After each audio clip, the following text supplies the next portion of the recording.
Hello everyone, how are you? कैसे हैं मेरे प्यारे बच्चों?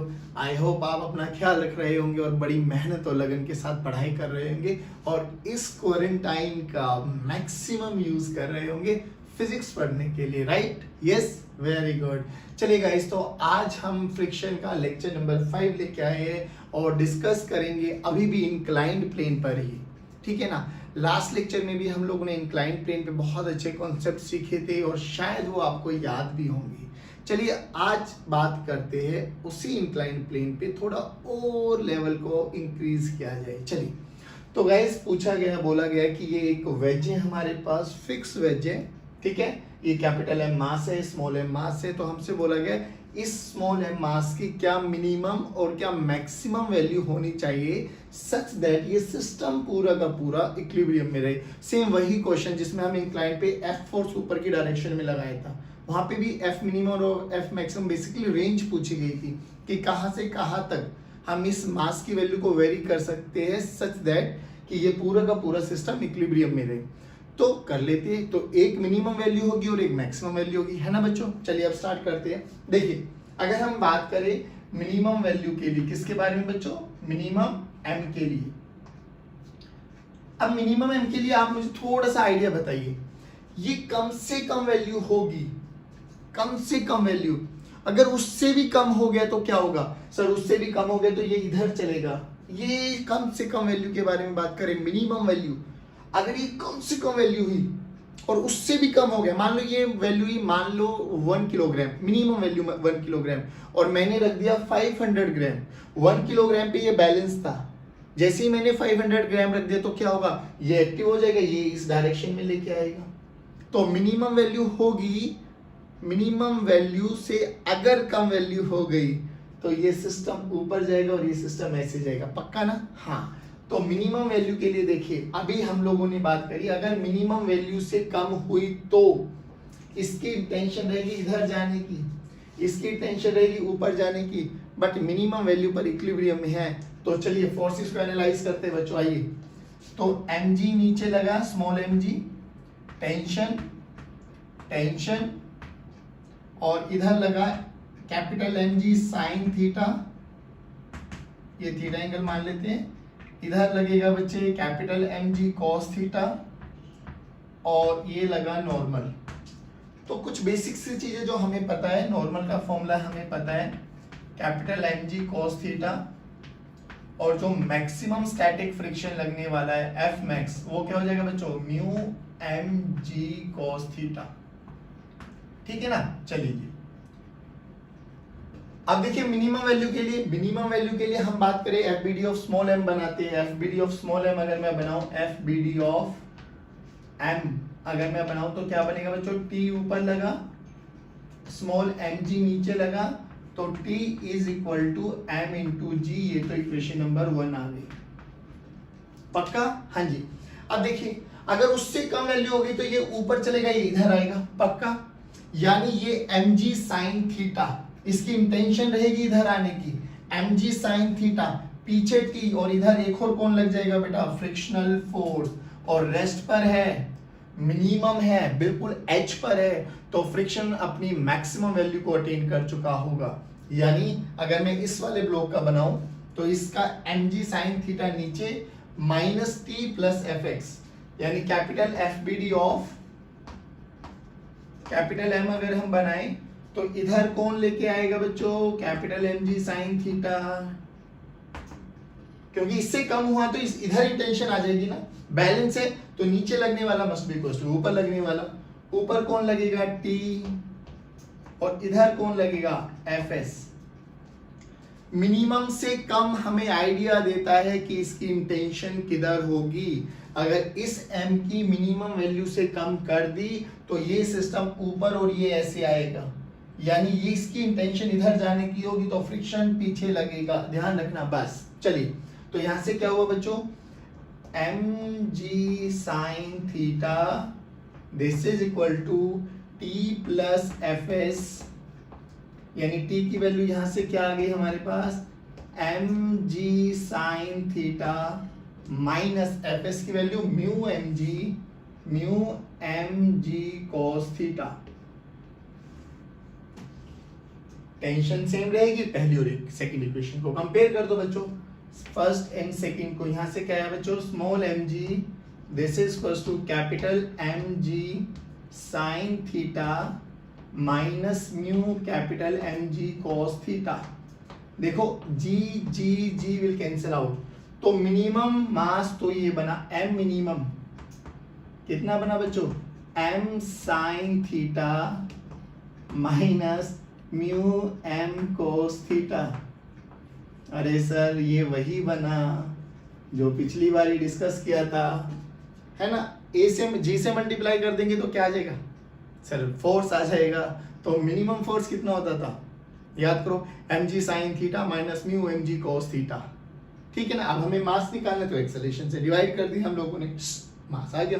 चलिए अब मैक्सिमम के लिए बात करें, फॉर मैक्सिमम जल्दी जल्दी करेंगे बच्चों। मैक्सिमम पे भी ये बैलेंस रहना चाहिए, लेकिन अगर मैक्सिमम से हल्का बढ़ा दिया तो क्या होगा, अब इसकी इंटेंशन रहेगी नीचे आने की, इसकी इंटेंशन रहेगी ऊपर जाने की। Please pay attention. मान लो मैक्सिमम मास था 5 किलोग्राम, मिनिमम मास था 1 किलोग्राम। 1 किलोग्राम और 5 किलोग्राम पे बैलेंस थे, यानी 1 से 5 के बीच में कोई भी वैल्यू आएगी बैलेंस रहेगी। 1 से कम कर दिया तो ये ऊपर जाएगा, ये इधर आएगा, लेकिन 5 से ज्यादा कर दिया तो ये नीचे जाएगा, ये ऊपर आएगा। यानी अब इसकी इंटेंशन किधर है, ऊपर जाने की। ऊपर जाने की इंटेंशन है तो फ्रिक्शन किधर लगेगा, पीछे। That's it. और मिनिमम और मैक्सिमम वैल्यू पर स्टैटिक फ्रिक्शन अपनी मैक्सिमम वैल्यू में होता है। कल वाले लेक्चर में टेबल को एनालाइज करना, 8.8 पे भी हमारे पास 3.2 था, और 15.2 पर भी 15.2 पर भी हमारे पास कितना था, 3.2। याद करना, मैक्सिमम और मिनिमम पे वो अपनी मैक्सिमम वैल्यू को अटेन कर लेगा। चलिए अब देखिए, इक्वेशन एक तो यही बनी, स्टैटिक है अभी भी, मतलब इक्विलिब्रियम में है, तो T this is equals to m into g। Equation number 1 तो यही बनी। अब इसकी इंटेंशन अगर मैक्सिमम से थोड़ा सा भी ज्यादा हो गया तो इसकी इंटेंशन ऊपर जाएगी, यानी T इसको खींचेगा, driving force mg sine theta और माइनस fs पीछे आ जाएगा, यानी इधर तो टेंशन लगेगा और इधर कौन लगेगा बच्चों, mg साइन थीटा। बस अब फ्रिक्शन दल बदल लेगा, अब फ्रिक्शन इसको सपोर्ट करेगा, क्योंकि फ्रिक्शन तो चाहता है ये दोनों एक साथ रहे। चलिए तो बहुत बढ़िया। अब यहां से देखिए अभी भी बैलेंस पे है, तो T this is equals to mg sine theta plus fs, और T this is equals to mg sine theta plus fs की value mu mg cos theta. ठीक है बच्चों, दोनों को इक्वेट कीजिए, इक्वेटिंग फर्स्ट एंड सेकेंड, तो mg this is equals to mg sine theta plus mu m, capital M आएगा बच्चों, ये mu mg cos theta. g g g will cancel out, तो मैक्सिमम मास कितना होगा, capital M sine theta plus mu capital M cos theta. लो जी, ये हमारे पास रेंज ऑफ मास बन गई। बताइए, अरे सेम वही तो क्वेश्चन था, पहले में फोर्स पूछा था, इसमें मास पूछ लिया। लेकिन हमें प्रॉब्लम को देखकर, हमें पुली को देखकर हमें डरना नहीं है मेरे प्यारे बच्चों। समझ में आई? पक्का? एक बार देखिए पूरे क्वेश्चन को एनालाइज करते हैं कि एक वेज था, वेज पे दो मासेस थे, एक कैपिटल M था, एक स्मॉल m था। हमें पूछा गया स्मॉल m की क्या रेंज होनी चाहिए सच दैट ये पूरे का पूरा सिस्टम इक्विलिब्रियम में रहे। देख के ही हमें समझ में आ गया कि ये तो रेंज के बारे में बात कर रहा है ना, और रेंज निकालना हमें आता है। तो मिनिमम और मैक्सिमम के बारे में बात करेंगे। बात आती है कि अब फ्रिक्शन किधर लगेगा सर, तो उसके लिए देखो मिनिमम से अगर कम हुआ तो किधर इंटेंशन रहेगी सिस्टम की, और मैक्सिमम से अगर थोड़ा सा ज्यादा हुआ तो किधर इंटेंशन रहेगी सिस्टम की। बस वो सब चीजें देखकर हम लोगों के दिमाग में चर्चा बैठ जानी चाहिए। आई होप ये क्वेश्चन समझ में आया होगा। चलिए अब हम बात करते हैं फ्रिक्शन प्लस नॉन फ्रिक्शन वाले सरफेस को मर्ज करके और inclined plane. Are you guys ready? पक्का? चलो स्टार्ट करें बच्चों। अब हम बात करेंगे ये वाले क्वेश्चन की। अच्छा, इस क्वेश्चन में क्या किया गया है, देखिए एक आपके पास ट्रायंगुलर वेज दिया गया है और उसमें बोला गया कि ये A से P में there is no friction between surface and block, यानी म्यू 0। P से O के बीच में देयर इज अ फ्रिक्शन और वहां पे म्यू गिवन है हमें 0.1, ठीक है ना। बोला गया कि ये मास, जिसका मास 10 किलोग्राम है, इस ब्लॉक को अगर मैं रिलीज किया गया इनिशियली रिलीज फ्रॉम में, तो हमें यहाँ से यहाँ तक आने में कुछ टाइम लगेगा, और यहाँ से यहाँ तक आएगा तो इसके पास कुछ ना कुछ वेलोसिटी आएगी, तो हमें उसके यहाँ पे वेलोसिटी निकालनी है। और जब यहाँ पर जस्ट ओ पे पहुंचा होगा उस टाइम पर उसकी क्या वेलोसिटी रही होगी। यहाँ से आपको दो इंपॉर्टेंट कॉन्सेप्ट समझ में आएंगे बच्चों, कि देखिए यहाँ से यहाँ ए से पी में देयर इज नो फ्रिक्शन, तो ये वही वाला क्वेश्चन बनेगा जो अभी तक हम पढ़ते आए थे बिफोर फ्रिक्शन। और पी से ओ में अगर हम बात करेंगे तो यहाँ पर फ्रिक्शनल फोर्स भी एक्ट हो जाएगा। चलिए स्टार्ट करते हैं। देखिए विदाउट फ्रिक्शन की बात करूं अगर मैं, विदाउट फ्रिक्शन वाले पार्ट की और विद फ्रिक्शन वाले पार्ट की अगर हम बात करें, प्लीज पे अटेंशन प्यारे बच्चों, कॉन्सेप्ट समझना, क्योंकि अगला जो कॉन्सेप्ट सीखेंगे ना वो इन्हीं के बेस पर होगा। चलिए अब विदाउट फ्रिक्शन में अगर हम बात करें, ध्यान से देखो बच्चों, यानी म्यू की वैल्यू 0 है। अगर यहाँ पर किसी भी ब्लॉक को मैं रिलीज करता हूं तो इसको लेके आने के लिए ड्राइविंग फोर्स कौन होगा सर, mg sin थीटा, पक्का ये हमने देखा है, ठीक है ना। नॉर्मल रिएक्शन किसको बैलेंस कर लेगा, mg cos थीटा को, यानी n की वैल्यू तो हो जाएगी यहाँ से mg cos theta first equation, और जो ड्राइविंग fd जो ड्राइविंग फोर्स होगा वो कितना हो जाएगा mg sin थीटा। ब्लॉक का मास m है तो block is moving downward with some acceleration a, तो a की वैल्यू अगर मैं फाइंड आउट करूं तो a is nothing but fd यानी driving force divided by mass of the block यानी g sin थीटा। तो ये तो हमें पता है, अभी तक हम लोगों ने देखा है कि g sin थीटा इस वाले पार्ट की एक्सेलरेशन होने वाली है।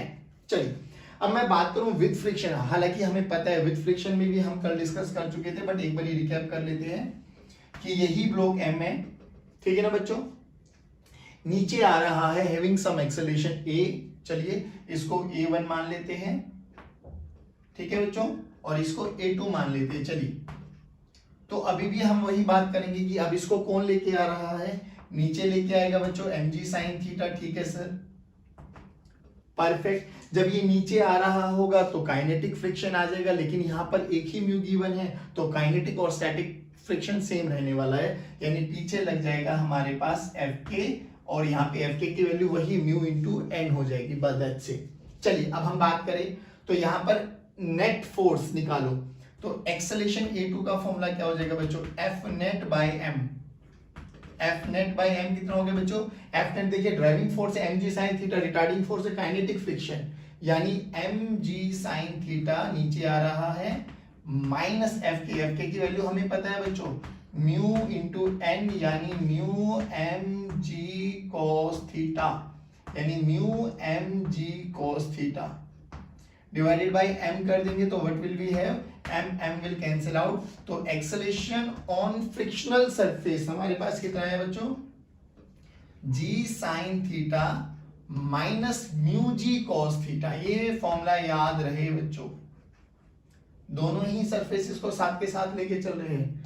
Without friction g sin theta normal, with friction g sin theta minus mu g cos theta, यानी थोड़ा सा एक्सेलरेशन कम हो जाता है इस वाले सरफेस पे।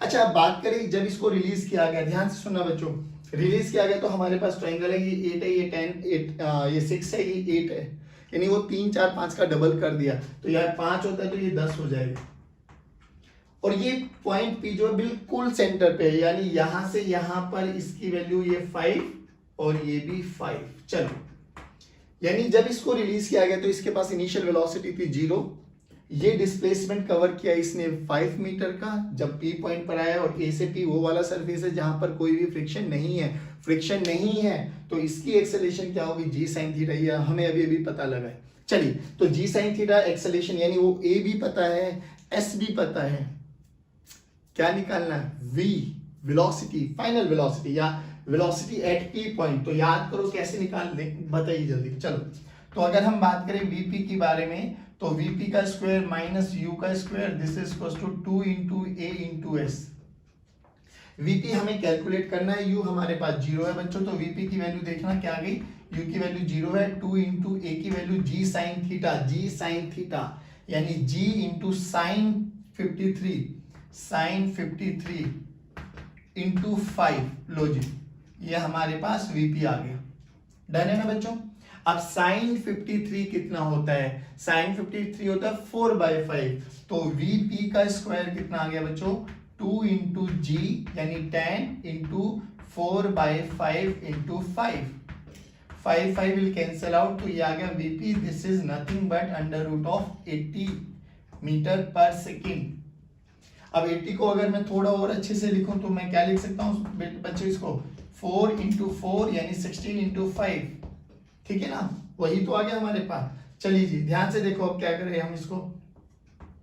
तो हमने क्या किया बच्चों? इसको मतलब 4 बाहर लेके आ गए, 4√5। लो जी VP की वैल्यू आ गई हमारे पास 4√5, यानी यहां पर इसकी वैल्यू 0 थी और जब यहां पर आया तो ये VP आ गए हमारे पास 4√5। अब कहानी स्टार्ट होती है फ्रिक्शन की। अब फ्रिक्शन क्या करेगा बच्चों? जैसे यहां पर अब इस ये 4√5 इस पॉइंट की इनिशियल वेलोसिटी बन गई, यहां से यहां तक की। डिस्प्लेसमेंट कितना है? 5। एक्सेलरेशन कितना? ये रहा g sin theta minus mu g cos theta. चलो पहले a2 निकाल लेते हैं ना, डायरेक्ट वैल्यू पुट कर देंगे फिर हम। a2 की वैल्यू देखिए direct, g 10 sin theta sin 53 कितना हो गया बच्चों? अभी अभी पता लगा 4/5 है ना बच्चों? 4/5 माइनस म्यू की वैल्यू कितनी है बच्चों? 0.1 इंटू 10 इंटू cos 53 3/5। लो जी देखो 5 2 जा 10, 5 2 जा 10, तो ये कितना बना? a2 की वैल्यू कितनी बनी बच्चों? 8 माइनस 0.6 है ना? हाँ 8 माइनस 0.6, ठीक है ना? हाँ परफेक्ट 0.6। लो यानी a2 की वैल्यू बन गई 7.4 मीटर पर सेकेंड स्क्वायर। लो जी बस अब क्या करना है? अब हमें दोबारा से वही फॉर्मूला लगाना है। चलिए अब VO निकालना है हमें, तो VO का स्क्वायर माइनस VP का square, this is equal to 2 into A into S। ठीक है बच्चों, VO का स्क्वायर हमें नहीं पता, VO निकालना है हमें, माइनस VP का स्क्वायर ये रहा बच्चों, यानी VP का अंडर रूट करेंगे तो 80 ही आ जाएगा, 80। This is equal to 2 into A की वैल्यू कितनी है बच्चों? 7.4 इंटू V की वैल्यू कितनी, S की वैल्यू कितनी है? 5। उधर लेके चले जाओ, मल्टीप्लाई कर लो, जो भी आएगा ये आपका आंसर आ गया। आंसर निकालना कोई बड़ी बात नहीं, बट कॉन्सेप्ट समझना इज अ बिगर थिंग, जो हमें कॉन्सेप्ट को एनालाइज करना आना चाहिए। फिर देखिए एक इंक्लाइंड प्लेन था, वेज था, रेक्टेंगुलर वेज था, सॉरी ट्रायंगुलर वेज था, ट्रायंगुलर वेज पर एक ब्लॉक रखा गया, उसका आधा सरफेस फ्रिक्शनलेस था, आधा सरफेस फ्रिक्शन था। तो हमें यहाँ से कॉन्सेप्ट समझ में आया कि विदाउट फ्रिक्शन क्या है, अपनी एक्सेलेरेशन होती है डाउनवर्ड द इंक्लाइंड प्लेन, और विद फ्रिक्शन क्या होती है। ये वाले दोनों फॉर्मूले आपको याद होने चाहिए, जी साइन थीटा और ये जी sine theta minus mu G cos theta. फिर बात की गई कि सर यहाँ से यहाँ तक की हमें डिस्प्लेसमेंट टोटल पता थी 10, ये P पॉइंट इसके मिड पॉइंट पर है, तो ये भी 5, ये भी 5। तो हमने इसके दो पार्ट एनालाइज की, दो पार्ट में इसको डिवाइड किया। विद फ्रिक्शन पहले पार्ट से VP आ गया, अब VP इस वाले पार्ट के लिए इनिशियल वेलोसिटी की तरह एक्ट होगा, और VO हमें कैलकुलेट करना है, तो हम यहाँ से इजीली कैलकुलेट कर सकती है। ठीक है बच्चों, ये समझ में आया। अब हम बात करने वाले बहुत ही इंटरेस्टिंग क्वेश्चन के बारे में, क्वेश्चन नहीं वो कॉन्सेप्ट है बेसिकली, और अब वो कॉन्सेप्ट इन्हीं से मिलता जुलता मिलने वाला है, बस आपका दिमाग खुला होना चाहिए। चलिए बच्चों, अब हम पढ़ने वाले बहुत इंपॉर्टेंट कॉन्सेप्ट, और कॉन्सेप्ट ये है कि ब्लॉक के पीछे, block on an inclined plane, हमें एक्सेलरेशन कैलकुलेट करना होता है, हमें नॉर्मल रिएक्शन कैलकुलेट करना होता है, बट उससे पहले कुछ बहुत इंपॉर्टेंट सा फंडा पढ़ते हैं। समझना, याद करो, आपको देख के ही समझ में आ जाएगा कि ऐसा कॉन्सेप्ट हम ऑलरेडी पढ़ चुके हैं। अब सुनिए, मान लेते हैं कि ये आपके पास एक इंक्लाइंड प्लेन है और स्मूथ है, अभी है ना, smooth, no friction. Okay sir, यहाँ पर एक ब्लॉक रखा हुआ है जिसका मास m1 है, याद है, आगे समझ में, एक है m2, एंगल थीटा।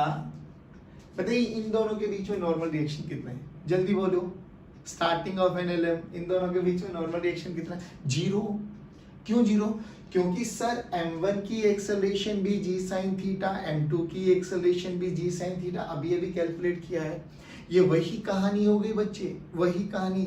अगर हम ऊपर से एक हाथी के नीचे बच्चे को छोड़ दे, या कोई भी ऑब्जेक्ट को अगर हम छोड़ दे, दोनों ही मोशन अंडर ग्रेविटी यानी जी से फॉल हो रहे हैं, तो दोनों का रिलेटिव एक्सेलरेशन 0, तो ये इस पे कोई कांटेक्ट नहीं लगाएगा, ना ही ये इस पे कोई नॉर्मल रिएक्शन लगा पाएगा। सिंस अगर मैं इन दोनों को रिलीज कर देता हूं तो इन दोनों की एक्सेलरेशन ए रहेगी, पूरा सिस्टम को हम एक मान लेते हैं, और ए की वैल्यू कितनी हो जाएगी बच्चों, जी साइन थीटा। ये हमें पता है अभी तक। और इन दोनों के बीच में नॉर्मल रिएक्शन भी नहीं लगेगा, एन की वैल्यू भी 0 हो जाएगा।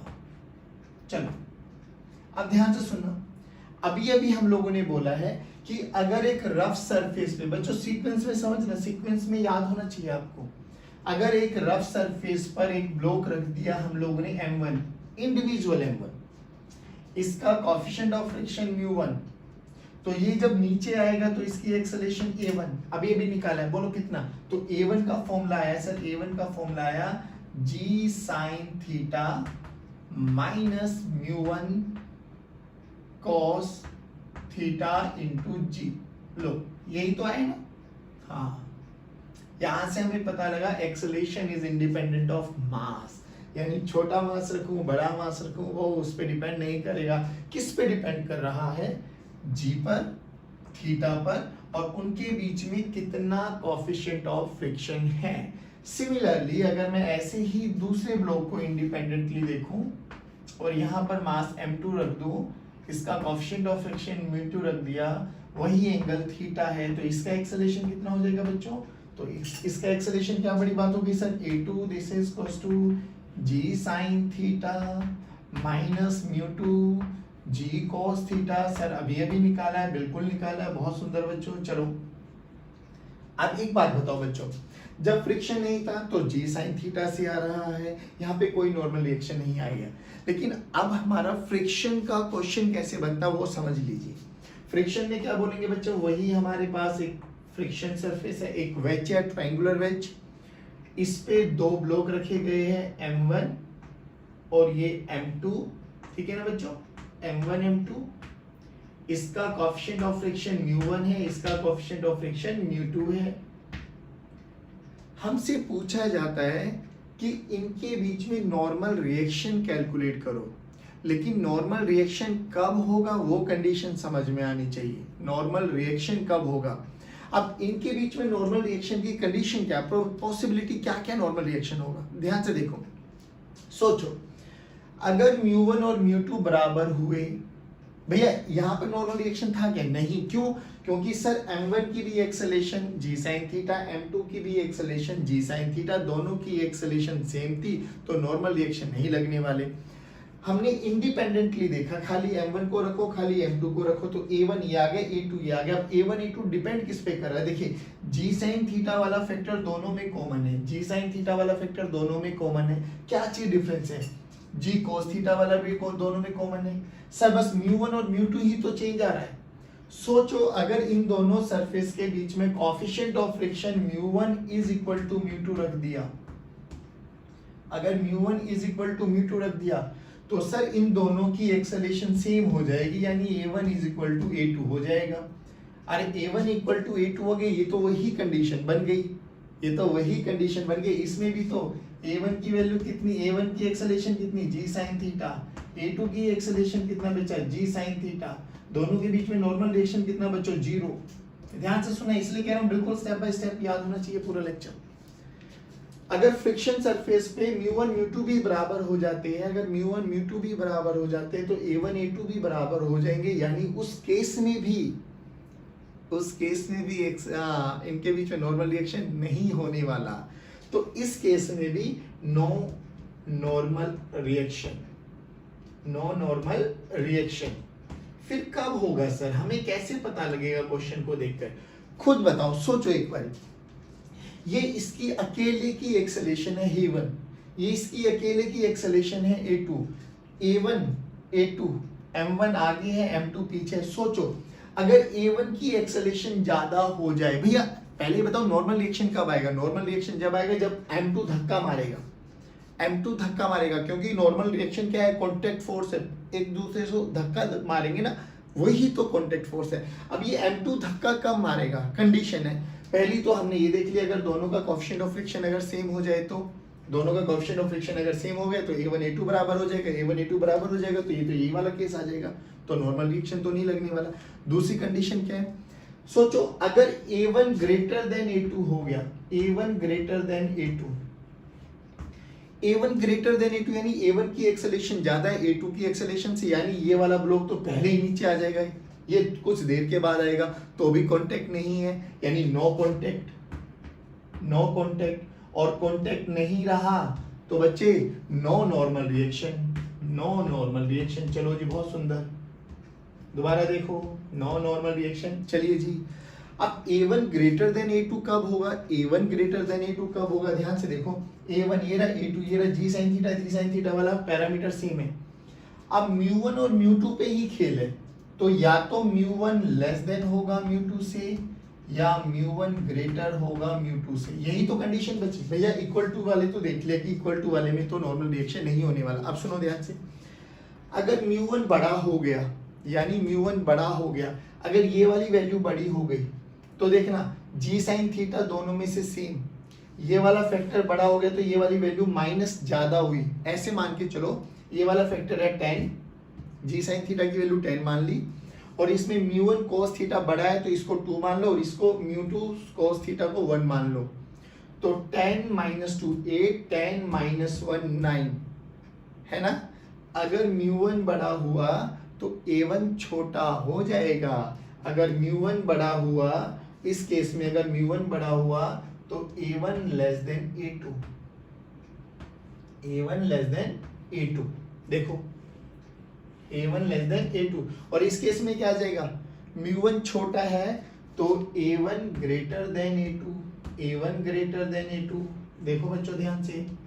और अगर A1 ग्रेटर देन A2 आ गया तो हमें क्या समझ में आया कि A1 की एक्सेलरेशन ज्यादा होगी, वो तो फटाक से नीचे आ जाएगा, A2 धीरे धीरे धीरे धीरे आएगा, यानी there should be no contact, no contact तो नो कांटेक्ट फोर्स। चलिए, तो हम लोगों को यहाँ तो समझ में आ गया कि ये कंडीशन भी सेटिस्फाई नहीं करने वाली।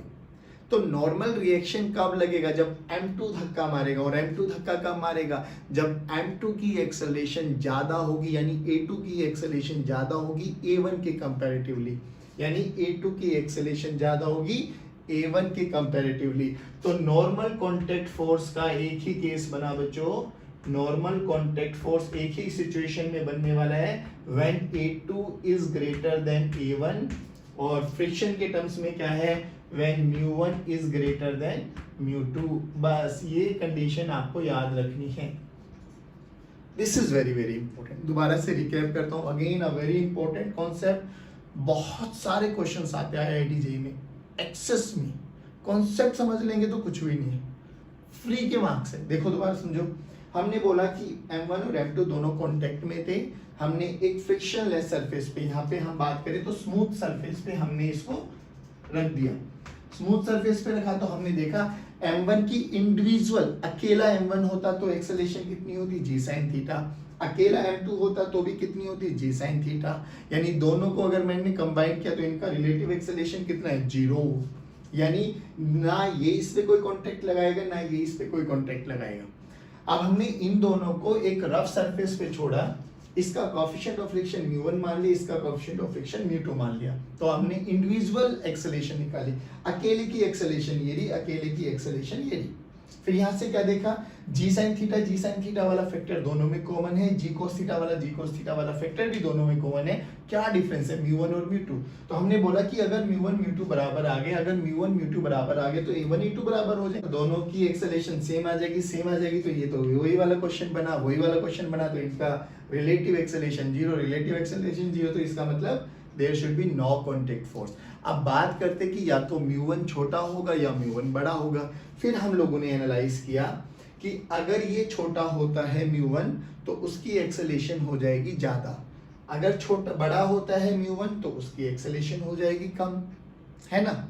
अब बात ये की गई कि ये इन दोनों के बीच में कांटेक्ट कब लगेगा, अगर A1 ज्यादा हुई तो ये तो पहले नीचे आ जाएगा, यानी कोई कांटेक्ट नहीं रहेगा, तो भी नॉर्मल रिएक्शन नहीं लगने वाला। तो नॉर्मल रिएक्शन लगने का एक ही तरीका है, पीछे वाला इसको पुश करे, और पीछे वाला पुश कब करेगा, जब पीछे वाले की एक्सेलरेशन आगे वाले की एक्सेलरेशन से ज्यादा होगी, है ना। सोचो ये 10 मीटर पर सेकंड स्क्वायर से आ रहा है, ये 5 मीटर पर सेकंड स्क्वायर से आ रहा है, क्या कांटेक्ट में रह पाएंगे? नहीं सर। सोचो ये 5 से आ रहा है, ये 10 से आ रहा है, रह पाएंगे? Yes sir. अब ये धक्का मारेगा ना, क्योंकि इसकी स्पीड ज्यादा है इसके कंपैरेटिवली, तो ये धक्का मारेगा, और धक्का मारेगा तो कांटेक्ट फोर्स आएगा, और कांटेक्ट फोर्स आने की बस एक यही कंडीशन है बच्चों, ध्यान रखना कि μ1 ग्रेटर देन μ2, यानी आपको ऐसा ही क्वेश्चन मिलेगा, आपको μ1 भी गिवन होगा, μ2 भी गिवन होगा, पूछा जाएगा find the contact force. Contact force देख के ही समझ में आ जाएगा कि अगर ये 0.3 है और ये 0.2 है तो इनके बीच में कांटेक्ट फोर्स होगा। सोचो अगर ये 0.2 आ जाता और ये 0.3, तो क्वेश्चन को देख के ही दिमाग दौड़ना चाहिए कि नहीं सर इनमें कांटेक्ट फोर्स नहीं लगने वाला। बात समझ में आई? पक्का?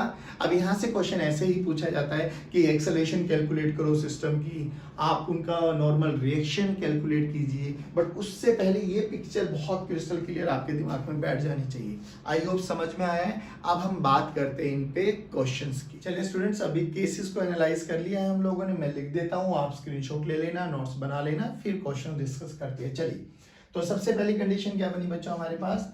या तो μ1 ग्रेटर देन होगा μ2 से, या μ1 बराबर होगा μ2 से, या μ1 लेस देन होगा μ2 से।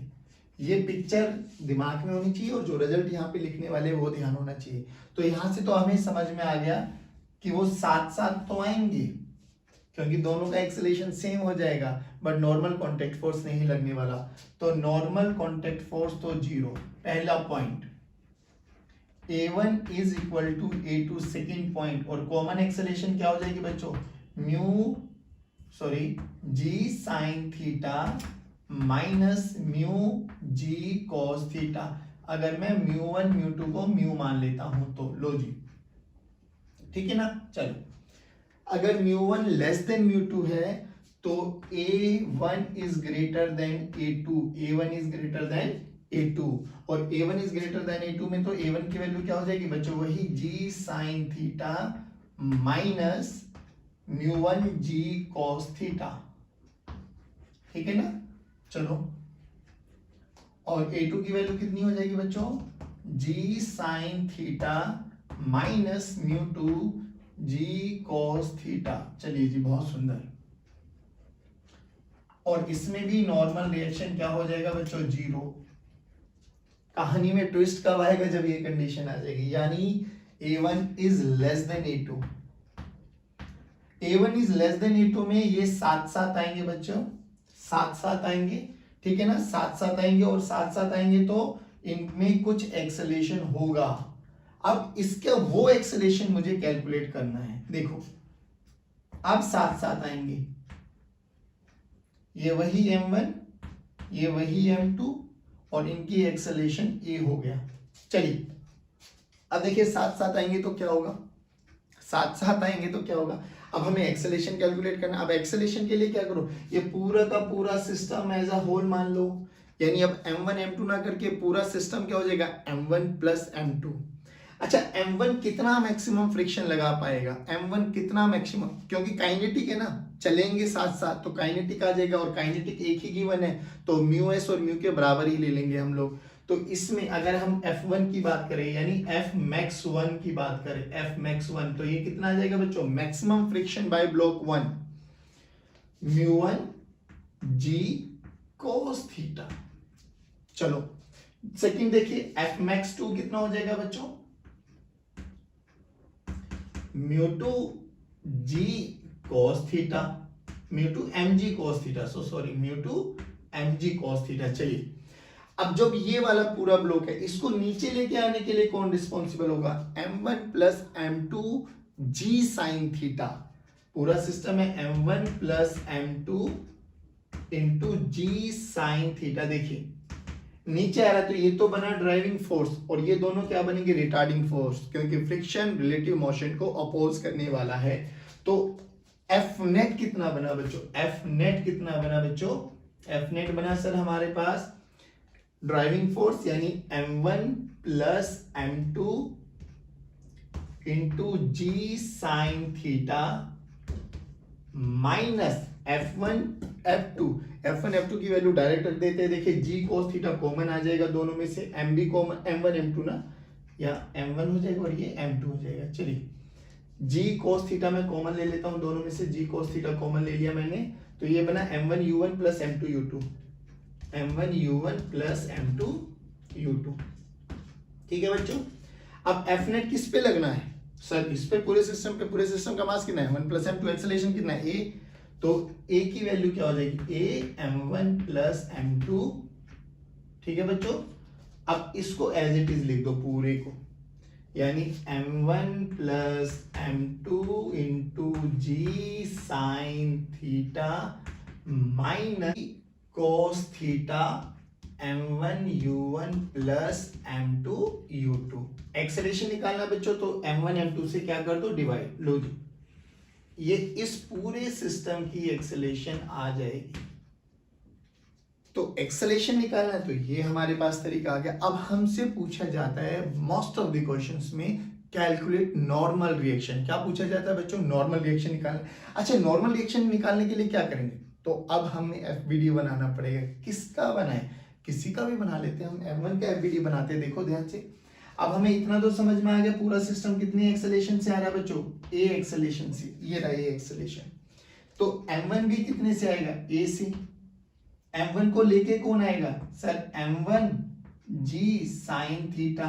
चलो ध्यान से देखना, अब जो कि ये दोनों कांटेक्ट है, तो m2 m1 पे एक नॉर्मल रिएक्शन भी दबाएगा, और नॉर्मल रिएक्शन हमेशा कांटेक्ट के कॉमन नॉर्मल लाइन, यानी इधर ही लगेगा एक normal reaction. Normal reaction on 2 on 1 due to 2। लो जी, अब और भी है। हाँ सर, अब m1 पे एक फ्रिक्शन भी लगेगा, काइनेटिक। और काइनेटिक इस केस में कितना आ गया? Fs कितना बच्चों? म्यू1 m g cos थीटा। देखो ये एफबीडी बना। अब सुनो ध्यान से, ये नीचे आ रहा है a एक्सेलरेशन से mg sin थीटा, और n12 are the driving force. Retarding कौन है? Mu mg cos theta. चलो अब देखिए एफ नेट कितना हुआ बच्चों? F net this is equals to m1g sin theta और n12 दोनों ही ड्राइविंग फोर्स है, तो ऐड हो जाएंगे m1g sin theta plus n12। Retarding कौन है? म्यू1 mg cos थीटा। चलो अब एफ नेट किस पे निकालना है? m1 पे, तो m1 into a this is equals to m1g sin theta plus n12 minus म्यू1 mg cos थीटा। ध्यान से देखो, ये इक्वेशन बनी। हमें निकालना क्या है? नॉर्मल। देखो a पता है, यस सर, अब ये भी निकाला है। a भी पता है, m1 भी पता है, g भी पता है, sin थीटा भी पता है, म्यू1 भी पता है, सब चीजें पता है, तो n1 निकल जाएगा n1। बात समझ में आई बच्चों? पक्का। ये इस लेवल पे क्वेश्चंस बनते हैं। क्वेश्चन किसी भी लेवल पे बने, हमें तो कॉन्सेप्ट समझ में आना चाहिए कि कब वो दोनों एक साथ नीचे आएंगे, पहली बात। कब कब एक साथ नीचे नहीं आएंगे, दूसरी बात। एक साथ नीचे आएंगे तो ही वो धक्का मारेगा, और धक्का मारेगा तो नॉर्मल रिएक्शन होगी, तो नॉर्मल रिएक्शन आएगी, तो उस केस में पूरे सिस्टम को एज अ होल मान के एक्सेलरेशन कैलकुलेट कर दो, फिर इंडिविजुअल नॉर्मल रिएक्शन कैलकुलेट कर लेते हैं। चलिए अब इसी फॉर्मूले पे, इसी एप्लीकेशन के बेस पर हमें क्वेश्चन करते हैं। ठीक है बच्चों? चलिए बच्चों, अब बात करते हैं हम उसी के रिलेटेड एक न्यूमेरिकल प्रॉब्लम। बोला गया कि m1 और m2 दो ब्लॉक्स है जिनका मास 10 किलोग्राम 5 किलोग्राम में एक वेज पे रखा हुआ है। ये 6 ये 8 और ये एंगल 53 डिग्री हमें गिवन है। म्यू1 की वैल्यू 0.2 है, म्यू2 की वैल्यू 0.1 है। बोला गया कि find acceleration of each block हमें निकालना है, और find force with which one pushes the another block, यानी हमें वही नॉर्मल कॉन्टैक्ट फोर्स कैलकुलेट करना, पुशिंग वाला नॉर्मल कॉन्टैक्ट फोर्स। अब सबसे पहले तो ये देखो, क्या ये साथ साथ आएंगे? क्या साथ साथ आने की कंडीशन क्या है? म्यू1 शुड बी ग्रेटर देन म्यू2, यानी म्यू1 शुड बी ग्रेटर देन म्यू2।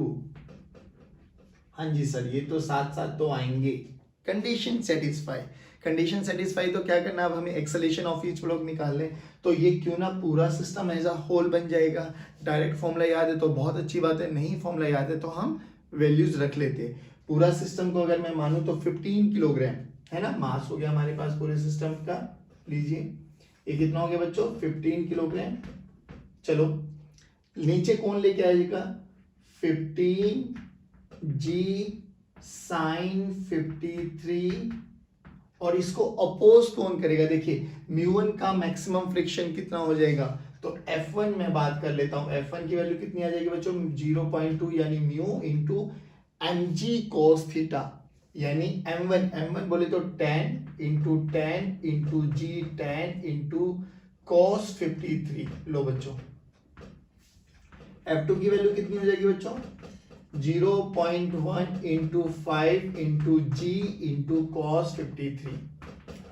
तो हमें F1 F2 भी पता लग गया ना, तो Fnet निकालो। Fnet कितना होगा? ये ड्राइविंग फोर्स होगा, ये रिटार्डिंग फोर्स होगा।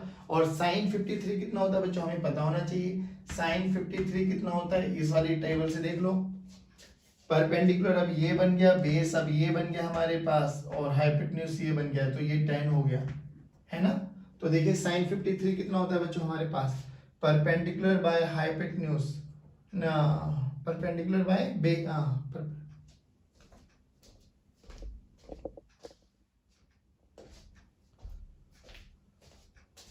sin 53 कितना बच जाएगा बच्चों? परपेंडिकुलर बाय हाइपोटेन्यूज यानी 8/10, यानी 8/10 यानी 4/5। और cos 53 कितना बन जाएगा बच्चों हमारे पास? बेस बाय हाइपोटेन्यूज यानी 6/10, 6/10 यानी 3/5। चलिए अब F1 F2 की वैल्यू निकाल लेते हैं। F1 की वैल्यू देखिए बच्चों, 0.2 पॉइंट में पॉइंट को मारा, 2 इंटू 10 20 cos 53 कितना आ गया बच्चे? 3/5 यानी 5 4 जा 20, ये आ गया 12 न्यूटन। चलो F2 की वैल्यू भी निकाल लेते हैं बच्चों। F2 की वैल्यू देखिए कितनी आ गई बच्चों? 0.1 ने 0.1 को 10 को मारा, तो 5 इंटू cos 53, 5 इंटू cos 53 बोले तो 3/5, तो F2 की वैल्यू आ गई बच्चों 3 न्यूटन। चलिए F1 F2 आ गई, यस सर। चलिए अब बात करते हैं हम लोग A नेट F नेट निकालो।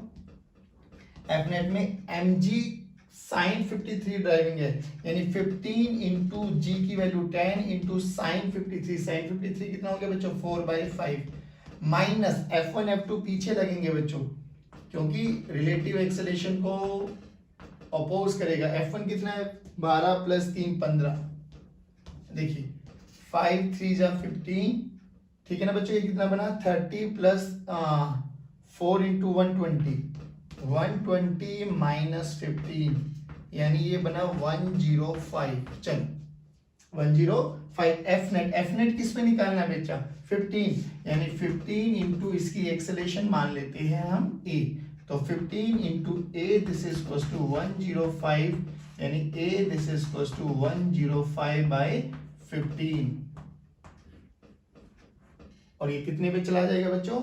7 पे, यानी एक्सेलेरेशन कितनी आ गई? 7 मीटर पर सेकेंड स्क्वायर। लो जी एक्सेलेरेशन आ गई हमारे पास, परफेक्ट। बहुत अच्छा डेटा रखा था कि वैल्यू बहुत सिंपली, बहुत प्योरली अच्छी वैल्यू आ गई हमारे पास। चलिए यानी ये पूरा system 7 metre per second square की एक्सेलेरेशन से आएगा। बात समझ में आ गई हमारे पास। अब हम बात करें find force with which one pushes the another block. हमें एक नॉर्मल रिएक्शन निकालना है, तो क्यों ना मैं अब M1 का FBD बनाऊं। देखना ध्यान से, M1 का अगर मैं FBD बनाऊं तो बच्चों M1 का FBD, M1 पे इधर कितना लगेगा बच्चों? M1 कितना? 10 किलोग्राम ना, तो 10g sin 53। M1 को रोकेगा कौन? M1 को इधर रोकेगा F1, और इधर कौन लगाएगा? नॉर्मल। कौन लगाएगा बच्चे? Normal by 2, normal on 1/2। और ये कितनी एक्सेलेरेशन से आएगा? A। देखो ध्यान से, ये वाला देखो, ये वाला FBD, दोबारा देख लीजिए। FBD बना रहा हूं मैं M1 का, M1 पे नीचे कितना लगेगा बच्चों? M1g sin 53। M1 को रोकेगा कौन? F1। ऊपर कौन लगा है? नॉर्मल। नीचे कौन लगा है बच्चों? mg cos theta. और इधर कौन लगाएगा? Normal by 1/2 on 1 N12। लो जी पीछे वाला आगे वाले पे फोर्स लगाता है, लिखने का तरीका। अब देखिए सब चीज हमें N1 निकालना, और ये पूरा सिस्टम कितनी एक्सेलेरेशन से आ रहा है बच्चों? A। तो ये वर्टिकल वाले को तो हमें कोई लेना देना नहीं है, हमें बस इसका देखना है। ये दोनों ड्राइविंग है, ये रिटार्डिंग है, तो F नेट निकालो बच्चों। एफ नेट निकालिए अब, ठीक है ना। चलो देखो अब जी साइन 53 हम लोग निकाल चुके हैं क्या। चलो tan g यानी tan into 53 4/5 plus normal reaction N12 minus F1 की वैल्यू कितनी निकाली थी बच्चों हम लोग ने 12। F नेट किस पे निकाल रहे बेटे, M1 पे। M1 कितना है बच्चों 10 किलोग्राम और उसकी एक्सेलरेशन कितनी है बच्चों 7, तो 10 into 7 70, this is equals to 100, ये कैंसिल आउट हो गया, तो ये बना 880 प्लस N12 माइनस 12, तो ये कितना आ गया बच्चों 82 इधर आ गया minus 80, this is equals to N12 यानी N12 की वैल्यू कितनी आ गई 2 न्यूटन। कितनी आ गई बच्चों 2 न्यूटन। बहुत सिंपल, बहुत अच्छा क्वेश्चन था, बहुत अच्छा कॉन्सेप्ट रखा हम लोगों को। बोलो समझ में आया क्या। हमें करना क्या है इन क्वेश्चन में, पहले तो क्वेश्चन को देख के ही समझ में आना चाहिए कि नॉर्मल कांटेक्ट होगा भी या नहीं होगा। दो कंडीशन μ1 μ2 के बराबर होगी, या μ1 लेस देन μ2 आ गया तो नहीं होने वाला, हाँ μ1 ग्रेटर देन μ2 आ गया तो होगा। वो देखेंगे हम, इक्वेशन देखेंगे कि क्या μ1 μ2 है, नहीं होगा। क्या μ1 छोटा है μ2 से, तो भी नहीं होगा। क्या μ1 बड़ा है μ2 से, तो हाँ होगा। उसी सिचुएशन को देखते हुए हमें ये कॉन्सेप्ट यूज करना है। आई होप समझ में आया होगा। चलिए एक क्वेश्चन अब आपको देता हूं प्रैक्टिस के लिए। चलिए guys, now this is your homework question, ठीक है ना। यही वही दोनों केसेस निकालने हैं, एक्सेलरेशन निकालना है और नॉर्मल रिएक्शन निकालना है। आई होप ये आप लोग कैलकुलेट कर पाएंगे बहुत प्यार से, ठीक है ना। एक बोर्ड बॉक्स है जिसका मास 3 किलोग्राम है, 2 किलोग्राम है, μ1 की वैल्यू 0.2 है, μ2 की वैल्यू 0.1 है, ये साइड भी 10 है, ये साइड भी 10 है, तो आपको ये एंगल नहीं गिवन है तो ये एंगल आपको कैलकुलेट करना है। आई होप ये कर लेंगे आप लोग, कोई बड़ी बात नहीं है, ठीक है ना। फिर आपको ए निकालना है और आपको नॉर्मल रिएक्शन निकालनी है। चलिए, तो ये आपका होमवर्क क्वेश्चन, श्योर कर लेंगे पक्का। चलिए अब हम पढ़ने वाले बहुत अच्छे कॉन्सेप्ट को, छोटा सा है, क्यूट सा है, बट है बहुत इंपॉर्टेंट, और IIT JEE एक बारी 10 मार्क्स का क्वेश्चन पूछ चुकी है। चलिए स्टार्ट करते। चलिए गाइस, अब बात करते हैं हम बहुत प्यारा कॉन्सेप्ट, टेंशन या फ्रिक्शन। ये क्या है टेंशन या फ्रिक्शन? बेसिकली क्या होता है, जब भी ऐसा सिस्टम दिखता है आपको, एक स्ट्रिंग भी है, फोर्स भी लगा हुआ है, ब्लॉक भी है, एक सिस्टम को देख के इतना तो समझ में आ गया ये चलने वाला नहीं है। चलने वाला नहीं है तो अब ये पूछा जाता है कि बताइए सबसे पहले कौन आया, टेंशन है या फ्रिक्शन आया, टेंशन है या फ्रिक्शन आया। अब लोगों का दिमाग घूम जाता है इनमें, कुछ बोलते हैं टेंशन पहले आई होगी, कुछ बोलते हैं फ्रिक्शन पहले आया होगा। आपको दिमाग नहीं घुमाना, जैसा बताया गया वैसे याद रखना, बस समझिए। अब अगर ये स्ट्रिंग है बच्चों, ध्यान से सुनना, और ये नॉर्मल अपनी लेंथ पे रखी हुई है, तो कोई दिक्कत नहीं है सर, टेंशन की वैल्यू 0। अब इसमें स्ट्रिंग में टेंशन कब आएगी सर? स्ट्रिंग में टेंशन ये आएगी जब एक्सटेंशन होगी। एक्सटेंशन कब आएगी? जब सर फोर्स लगेगा। फोर्स लगेगा तो क्या होगा? कौन अक्कर होगा? फ्रिक्शन, यानी टेंशन आ गई ना चलने की। देखो इस स्ट्रिंग में टेंशन कब आएगी सर? जब इस पे फोर्स लगेगा, ब्लॉक पे फोर्स लगा तो कौन आगे? इंटेंशन आ गई। चाहे वो ना चले बट इंटेंशन तो आई ना, कि रिलेटिव मोशन आ गया, और इंटेंशन आ गई तो कौन पहले लगा? फ्रिक्शन। कौन पहले लगा? फ्रिक्शन। तो आपको यही याद रखना है, इन सभी क्वेश्चन में पहले फ्रिक्शन लगेगा, पहले फ्रिक्शन फिर टेंशन, पहले फ्रिक्शन फिर टेंशन। अब इस केस में एम्बिग्युइटी क्या होती है बच्चे, जहां पर डाउट हो जाता है कई बारी लोग ये सोचते हैं कि जरूरी नहीं है ऐसा हो। ध्यान से सुनना, एम्बिग्युइटी, बट आपको याद यही रखना है कि इन सभी क्वेश्चन में हमें सबसे पहले फ्रिक्शन लगाना है, फिर टेंशन आएगी। चलिए, अब इन क्वेश्चन में एम्बिग्युइटी क्या होती है कि मान लो ये ब्लॉक ऐसे था ना, ठीक है ना, जैसे ही फोर्स लगाया ना, फोर्स लगाते ही इसमें एक शेयरिंग, ऐसे इसकी शेप चेंज हो गई, वहीं ये फिक्स है और ये शेप चेंज हो गई। अब शेप चेंज हो गई तो पहले कौन आया? टेंशन। पहले कौन है, टेंशन। ये एम्बिग्यूटी है पर आपको नहीं याद रखना, आपको यही याद रखना है कि जब भी स्ट्रिंग और फ्रिक्शन वाले क्वेश्चन आ जाए, टेंशन और फ्रिक्शन वाले क्वेश्चन आ जाए, तो सबसे पहले कौन लगेगा, जल्दी लिखिए, कौन लगेगा, फ्रिक्शन, और फिर टेंशन। बात समझ में। अब मैं स्टेप्स बताता हूं कि आपको कैसे न्यूमेरिकल करते हुए कुछ स्टेप्स को फॉलो करना है, और एक दो क्वेश्चन की प्रैक्टिस करेंगे, तीसरा चौथा पांचवा क्वेश्चन तो फटाफट अपने आप ही वर्बली बिना पेन कॉपी वाले क्वेश्चंस होते हैं, कॉन्सेप्ट समझ में आ जाए तो। IIT जेईई ने पूछा था 10 नंबर का फ्री का क्वेश्चन, वर्बली कर देंगे, देखना आप, बोल समझ में आया। चलिए अब स्टार्ट करते हैं।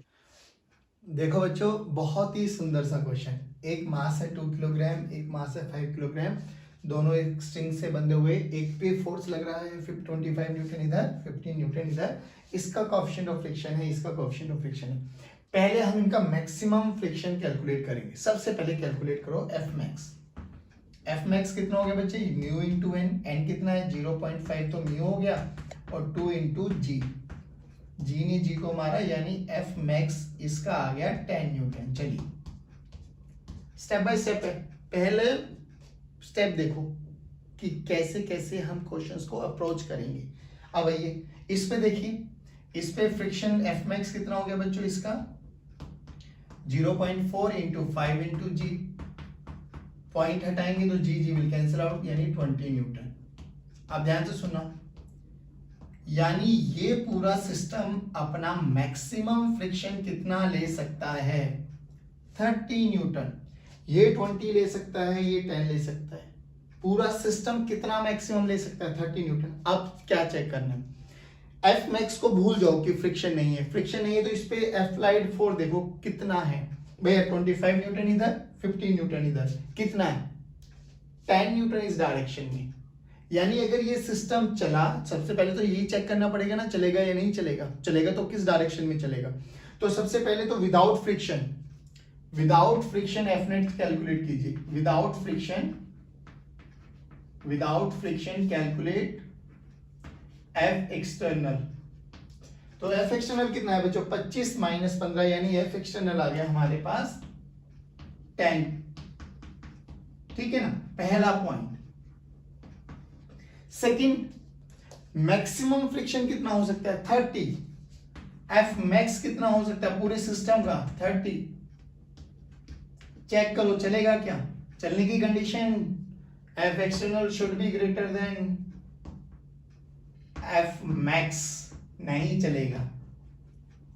अब ये तो नहीं चला सर, नहीं चला तो क्या करना है, स्टेप नंबर 3, किसी भी एक ब्लॉक पर फ्रिक्शन लगाना है। पहले किसी भी एक ब्लॉक पर क्या लगा दो, मैक्सिमम लिमिटिंग फ्रिक्शन। अब सोचो, ये भी रेस्ट पर, ये भी रेस्ट पर, कितना चला है 25 न्यूटन, तो इधर भी 25 लग रहा होगा, तभी तो रेस्ट पर होगा ना।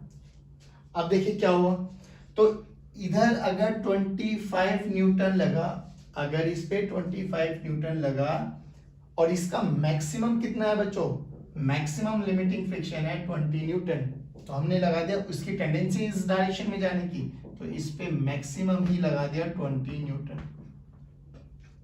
इससे ज्यादा तो नहीं हो सकता, नहीं, कम हो सकता है, हाँ।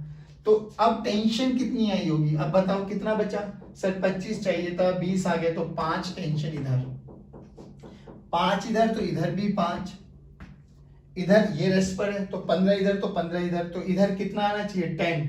अब 10 फ्रिक्शन लगना चाहिए, देखो क्या 10 अवेलेबल है, यस सर है, तो जो हमने माना वो सही माना।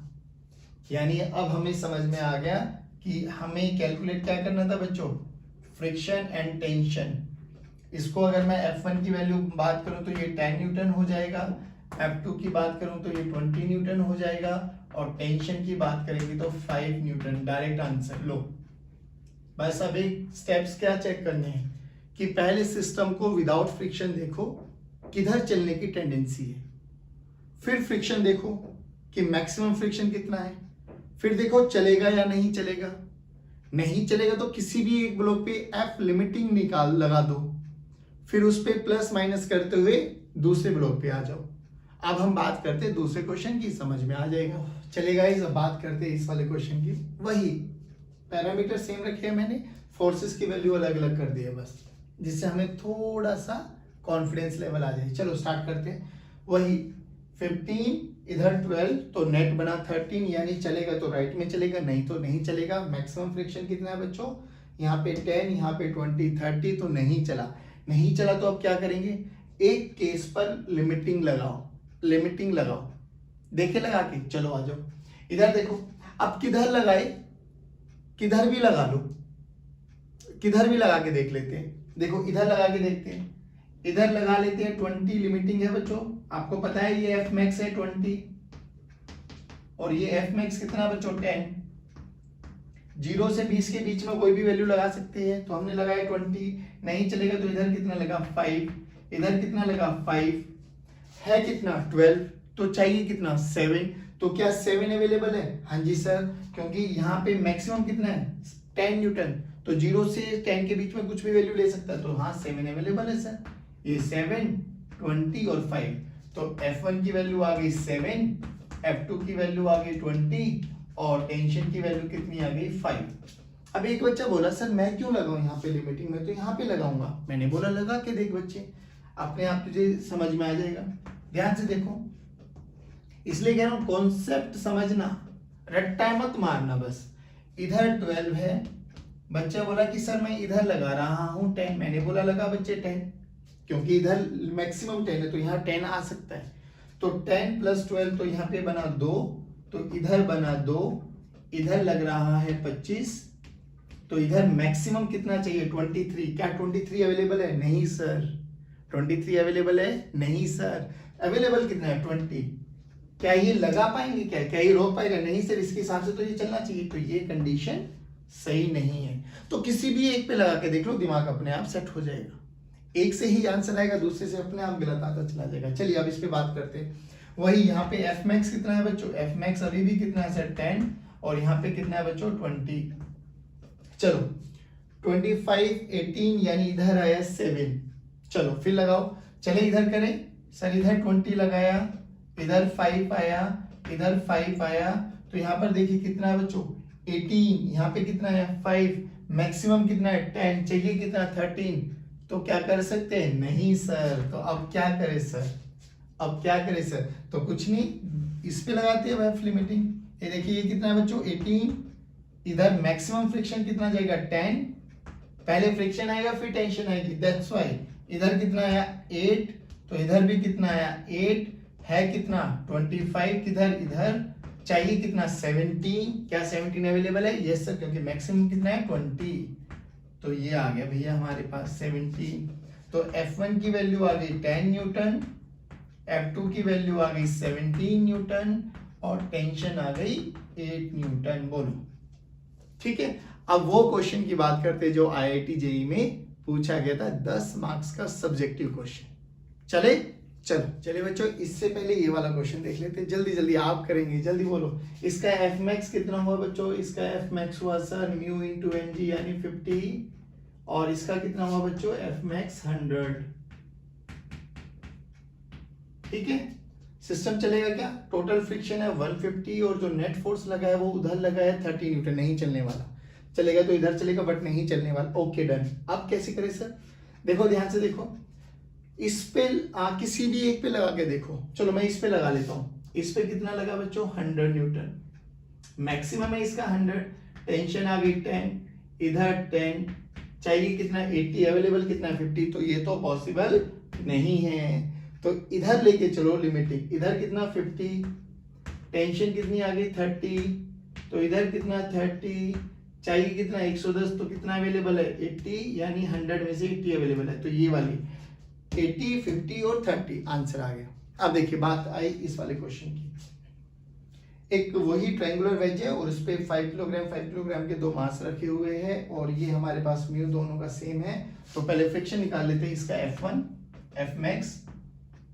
तो इसमें कितना आ जाएगा बच्चों, यहाँ पे n बनेगा बच्चों 5g cos 37, और यहाँ पर n बनेगा बच्चों 5g cos 53।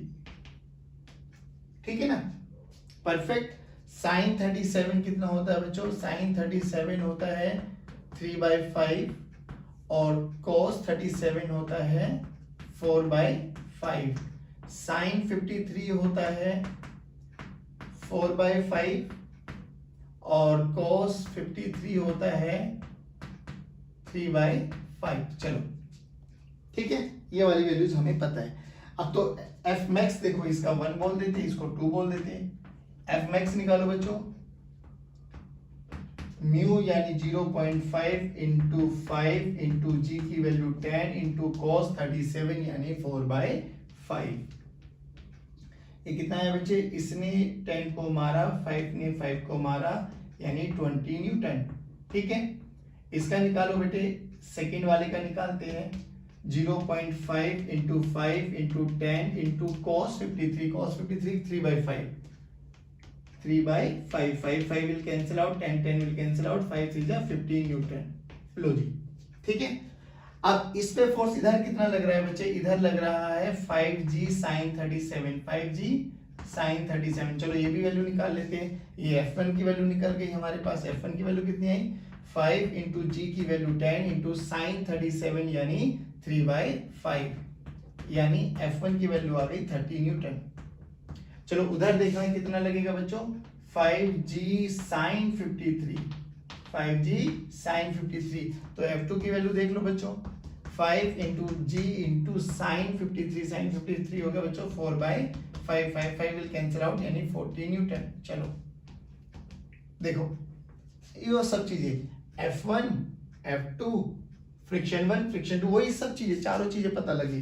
अब क्या ये ब्लॉक चलेगा क्या, 20 + 15 35 न्यूटन मैक्सिमम फ्रिक्शन लग सकता है, और इस नहीं चलेगा क्योंकि 30 न्यूटन इधर है, 40 न्यूटन इधर है। हाँ चलेगा तो ये इस डायरेक्शन में चलेगा, तो नहीं चलने वाला। चलिए अब क्या करें सर, तो वही फ्रिक्शन देन टेंशन। चलो अच्छा, इसको करने का एक और इजी अप्रोच है।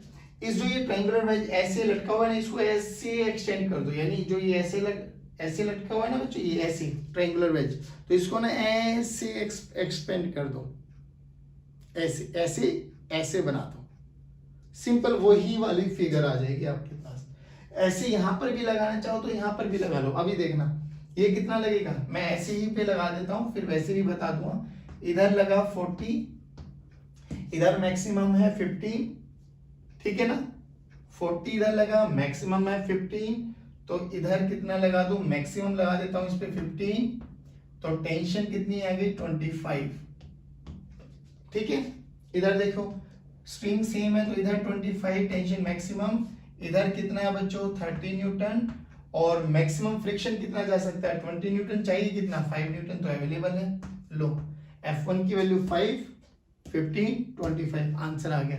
अब इसको ऐसे का ऐसे बना के करने में थोड़ा सा इजी बन जाता है। कर तो कैसे भी लो, मर्जी आपकी है। देखना इसको ऐसे कर लिया मैंने, ये लगाया मैंने 5 किलोग्राम, ये लगाया मैंने 5 किलोग्राम, और ये लगाया 40, और ये लगाया मैंने 30, ठीक है ना।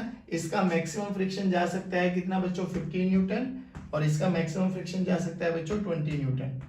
ठीक है, अब देखो इस पे मैंने मैक्सिमम फ्रिक्शन लिमिटिंग लगा दिया 15 न्यूटन, चाहिए कितना 40, तो इधर कितना आएगा टेंशन 25, रेस्ट पर है दैट्स व्हाई 25, तो स्ट्रिंग में टेंशन सेम रहेगी, तो इधर भी 25, और चाहिए कितना 30, तो इधर कितना आ जाएगा 5 अवेलेबल है, तो ये आंसर आ गया F1 F2 और टेंशन। जल्दी बताइए क्या ये क्वेश्चन समझ में आया, बहुत ही इंटरेस्टिंग कॉन्सेप्ट था। बस याद क्या रखना है, टेंशन या फ्रिक्शन, फ्रिक्शन फिर टेंशन, ब्लॉक रेस्ट पर है तो आगे लगने वाला मस्ट बी इक्वल्स टू पीछे लगने वाला, दैट्स इट। चलिए guys, thank you very much for attending the today's session. I hope ये सेशन बहुत इंटरेस्टिंग रहा होगा और आपको कॉन्सेप्ट समझ में आए होंगे। Keep watching videos, keep motivating अस। जय हिंद, जय भारत। मुस्कुराते रहिए और पढ़ते रहिए।